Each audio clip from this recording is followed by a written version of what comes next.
Assalamualaikum tuan-tuan. Di malam bulan Ramadan yang mulia ini saya nak berkongsi tentang isi kandung yang terdapat dalam surah Al-Baqarah daripada ayat 34, 35, 36. Surah ini cukup penting tuan-tuan. Dia mengesahkan kedua-dua pihak, sama ada pihak atasan dan pihak bawahan.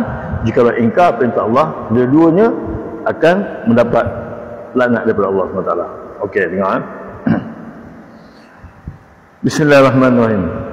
وَإِذْ قُلْنَا لِلْمَلَائِكَةِ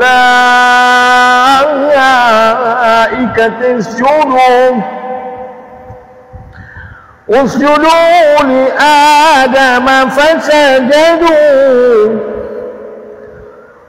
فسجدوا إِلَّا إِبْلِيسَ أَبَى واستكبر وكان من الكافرين.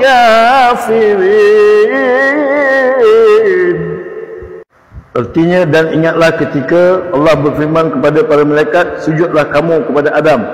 Maka mereka semua sujud kecuali Iblis. Ia menolak dan menyombongkan diri, dan ia termasuk golongan yang kafir. Tuan-tuan faham tak? Ini golongan pihak atasan, di mana Iblis duduk di langit dan sebagainya.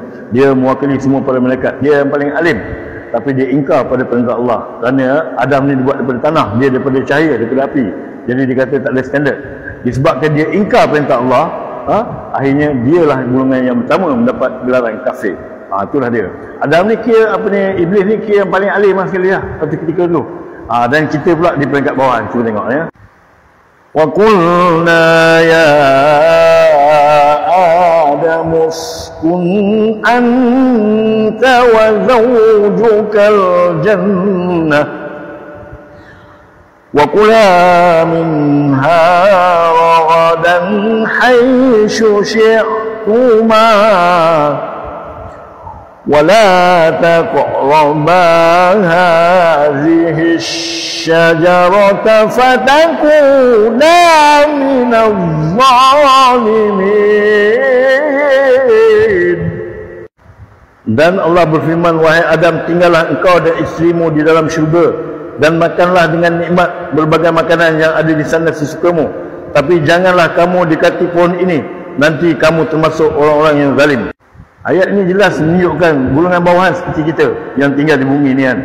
Yang mana ya, Allah juga perintahkan kita supaya taat pada perintahnya, jangan sentuh pohon itu.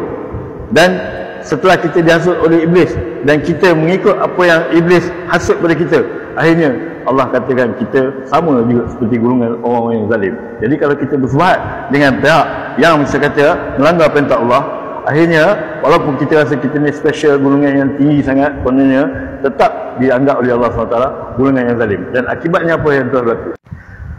فَأَذَلَّهُمَا الشَّيْطَانُ عَنْهَا فَأَخْرَجَهُمَا مِمَّا كَانَا فِيهِ وَقُلْنَا اهْبِطُوا بَعْضُكُمْ لِبَعْضٍ عَدُوٌّ وَلَكُمْ فِي الْأَرْضِ مُسْتَقَرٌّ وَمَتَاعٌ إِلَى حِينٍ.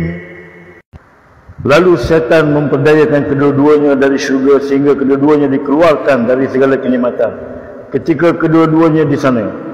Dan Allah berfirman, turunlah kamu, sebahagian kamu menjadi musuh bagi yang lain, dan bagi kamu ada di tempat tinggal dan kesenangan di bumi sampai waktu yang ditentukan. Dan tuan-tuan faham tak ayat tadi yang mengatakan kalau kita taat mengikut apa yang diperdayakan oleh syaitan, maka kalau Nabi Adam terus dihantar ke dunia.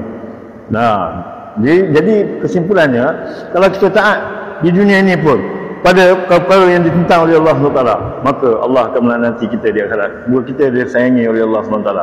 Sadaqallahul azim.